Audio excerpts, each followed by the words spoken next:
안녕하세요. 오늘은 19번째 시간 전략적으로 게임하기입니다. 우리는 지금 필드형 게임 중에서 반야구형 게임을 배우고 있었습니다. 교과서 74쪽, 75쪽이고요. 반야구형 게임의 일반적인 전략들에 대해서 생각을 해보겠습니다. 모든 스포츠 경기가 마찬가지인데요. 게임의 전략을 세울 때는 이 네 가지 측면에서 생각하면 돼요. 첫 번째, 게임의 목표를 생각합니다. 그러니까 내가 이 게임은 지려고 하는 게임은 없잖아요. 이 게임을 이기려고 했을 때 어떻게 하면 이길 수 있는지 목표를 생각합니다. 축구 경기라면 골대에 골을 넣는 것일 테고요. 농구 경기라도 역시 골대 안에 던져서 골을 집어넣는 게 되겠고, 그러면 야구 같은 경우에는 목표가 뭔가요? 목표는 내가 주자가 되어서 달리는 사람이 되어서 득점을 할 수 있는 목표 지점으로 들어오는 것이 목표입니다. 그랬을 때 점수를 내는 거죠. 그러니까 점수를 내서 이기는 종목이에요. 야구는. 반야구형 게임은 그러니까 점수를 내서 이기는 게임인데, 점수를 내려면 목표 지점으로 규칙으로 올바른 규칙 안에서 목표 지점에 도착해야 됩니다. 그러니까 지점에 도착하는 거죠. 수비할 때는 목표가 뭐가 될까요? 상대방이 점수를 못 내게 하면 되겠죠. 그런 수준으로 생각하면 될 테고요. 두 번째, 그 종목의 일반적인, 그러니까 누구라도 생각할 수 있는 기초적인 전략을 생각합니다. 누구라도, 그러니까 초등학생 수준에서 생각을 했을 때도 누구라도 이렇게 하면 게임이 유리겠구나 라고 하는 일반적인 수준에서 전략을 생각해 보고요. 상대방의 특성을 생각해서 전략을 짭니다. 상대방의 나의 특성도 생각해야 되겠지만 상대방의 특성을 생각하는 것도 중요합니다. 네 번째, 상대방의 전략을 파악합니다. 이 네 가지를 자세하게 한번 다뤄보겠습니다. 첫 번째, 게임의 목표를 생각하는데 이때 공격일 때랑 수비일 때가 좀 달라요. 공격일 때는 자, 이 질문에서부터 전략이 나오는 겁니다. 게임을 이기려면 어떻게 해야 하는가 라는 질문에서 시작되는 거예요. 이기려면 점수를 내야 됩니다. 그러면 어떻게 하면 점수를 낼 수 있습니까? 득점을 합니까? 공을 차고 공보다 빠르게 목표 지점에 도착하면 됩니다. 그러면 득점을 하기 위해서는 무엇을 해야 됩니까? 공을 수비하기 어렵게 차야겠죠. 그리고 나는 빨리 달려야겠죠. 그리고 진루, 그 루에 나가기 위해서는, 그 목표 지점에 도착하기 위해서는 무엇을 해야 됩니까? 공을 잘 차야 됩니다. 그러니까 여기에서 전략이 나오는 거예요. 공은 어디로 차는 게 유리합니까? 상대편에서 수비를 잘 못하는 친구가 있는 쪽으로, 또는 수비와 수비 사이로, 또는 수비하기 어려운 쪽으로 이렇게 일반적으로 생각할 수 있겠죠. 공의 높이는 어떻게 하는 것이 유리합니까? 공을 높이 차는 게 유리할 때도 있고 굴려서 차는 게 유리할 때도 있습니다. 공을 높이 찼을 때는 한 번에 잡혀서 아웃이 될 수 있지만 그 멀리까지 보낼 수 있고요. 공을 굴려서 찼을 때는 상대방이 꼭 잡아서 목표 지점으로 공을 던져야 하지만 멀리 보내기가 어렵고 홈런이 안 나오죠. 등등등. 이런 전략, 여기에서 이런 질문에서 전략들이 나오는 거고요.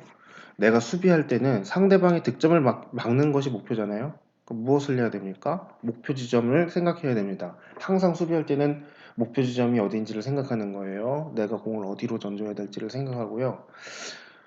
진루를 막기 위해서는 공을 빨리 보내야 돼요. 상대편 공격수보다. 그러려면 공을 빨리 잡아야겠죠. 안정적으로 잡아야겠죠.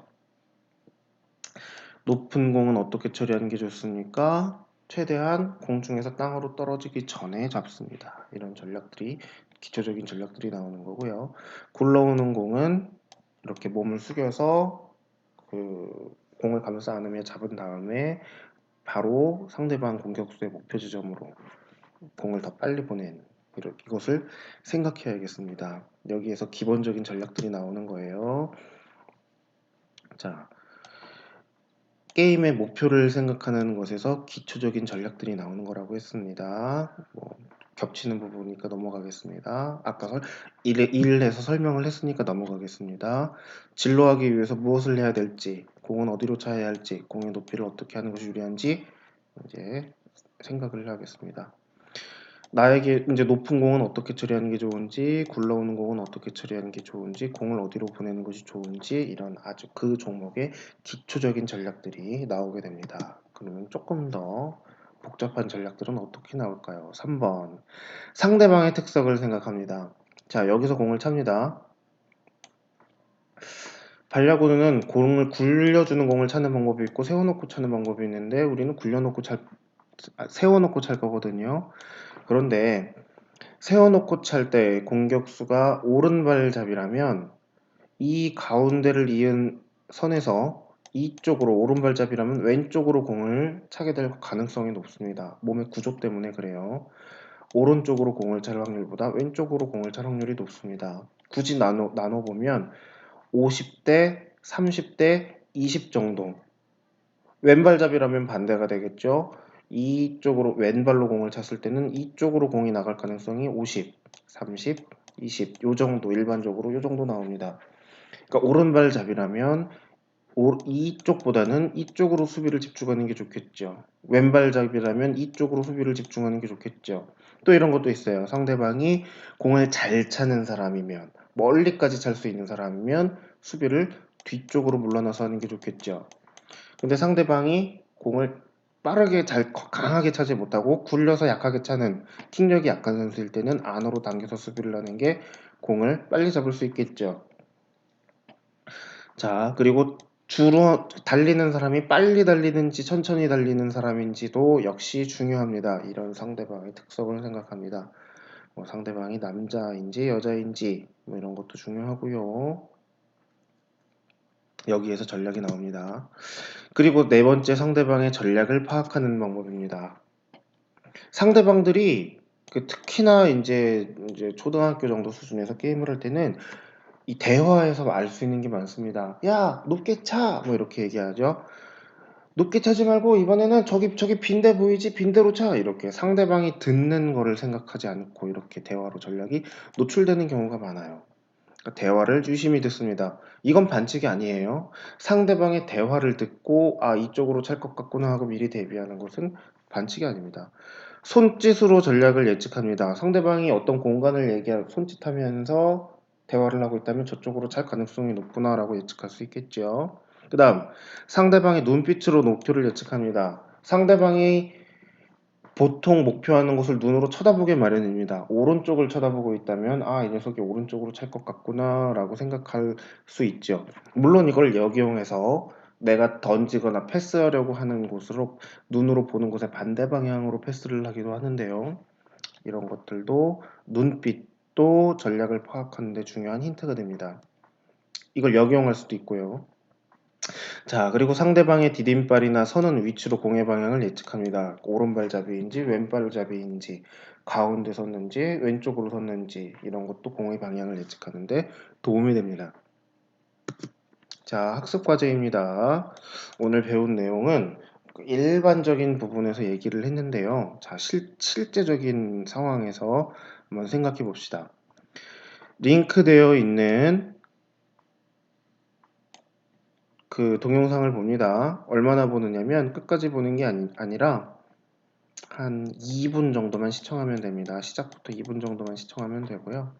자, 시청하고 다시 이 학습 과제로 돌아오시면 되겠습니다. 2분까지 시청하고 돌아오겠습니다.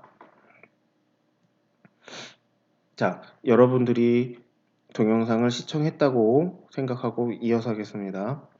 링크된 경기를 시청하고 30초 부분을 보고요. 1분 6초 부분을 봅니다. 그러면 수비 위치가 이렇게 나오는데요. 똑같지가 않아요. 30초와 1분 6초의 수비 위치를 비교해 보고요. 수비 위치가 어떻게 다른지 전체적인 느낌을 74쪽에 한번 써봅니다. 그 다음 수비 위치가 다른 이유를 이 수비하는 쪽의 감독 입장에서 왜 이렇게 수비 위치를 했을 것인지를 예측하여 한번 이유를 75쪽에 써봅니다.